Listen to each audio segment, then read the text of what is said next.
So I just watched The Wild Robot, DreamWorks Studios' latest animation. They have made some pretty iconic animations over the years, including the revival of the Puss in Boots franchise with The Last Wish in 2022, which I thought was pretty amazing, and so many more animated movies that are highly revered in the genre. And now, The Wild Robot, an adaptation of a 2016 novel by Peter Brown. Shipwrecked on a deserted island, a robot named Roz must learn to adapt to its new surroundings, building relationships with the native animals. Roz soon develops a parental bond with an orphaned gosling. I'll admit that I had hesitations with this one. Oddly enough, there was something about the look that was a little off-putting to me. Now after seeing it is one of the many strengths of the movie. And the trailers just didn't sell me on how much heart this movie has. The first 20 minutes it seems like a paint-by-numbers slapstick comedy, which would have been fine, but then the movie starts to develop this depth and maturity around the same time that an opossum's child is killed off screen and the mother just shrugs it off. You might think that I'm kidding, but that's a real scene in the movie, and it totally works as a gag. Let's get into the visual excellence. This is undoubtedly the most stunning animation of 2024. Admittingly, I haven't seen everything, but after watching this, I couldn't imagine anything else looking better. The backgrounds, my god, look like they were pulled straight off an artist's easel. Every single frame is a living painting, bursting with rich colors and textures. It's like Van Gogh rose from the land of the unalive, met DreamWorks, and decided to have a creative baby. And then there's Roz, our titular robot heroine, and all of the forest creatures rendered in sleek 3D. The way the character designs contrast with the painted backdrops is nothing short of elevating. There's a warmth that comes with combining these two animation styles. It's visually mesmerizing and totally draws you into the unique world. Now let's talk about the voice acting. We got Kit Connor as the Gosling, Bright Bill. When he's acting alongside Nyong'o, just sensational. I don't know how else to put it. Watching Bright Bill wrestle with big questions like who am I and where do I belong, while still being a goofy, lovable kid is deeply moving and relatable.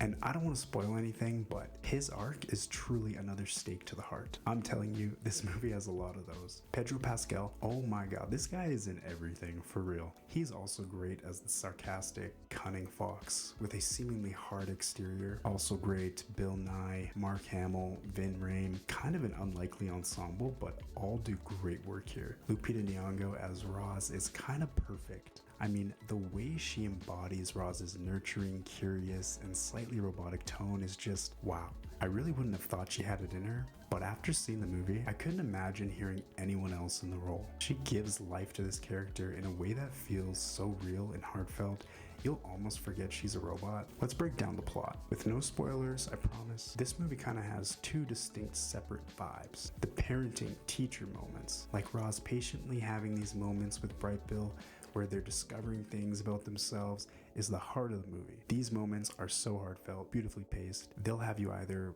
grinning like a proud parent or melting into a puddle of emotions. And then there's the action.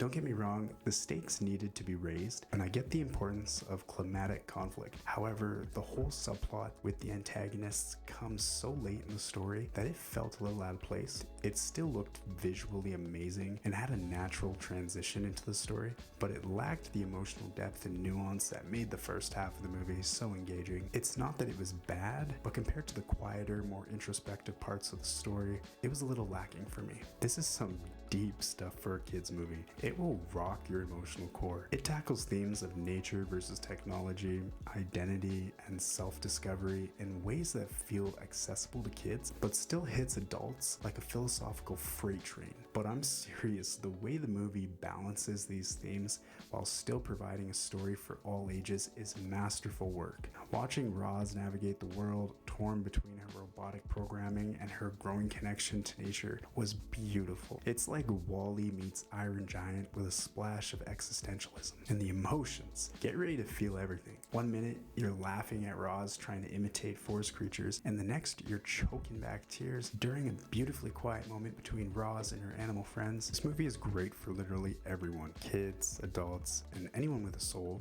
Parents, it's one of those rare films where you're going to be just as engrossed as your little ones. So, The Wild Robot, gorgeous animation, incredible voice acting, deep themes, and an emotional roller coaster. It's a masterpiece that proves robots can have hearts, and some movies can just have it all. Go watch it, and when you come back here, we can cry about it in the comment section.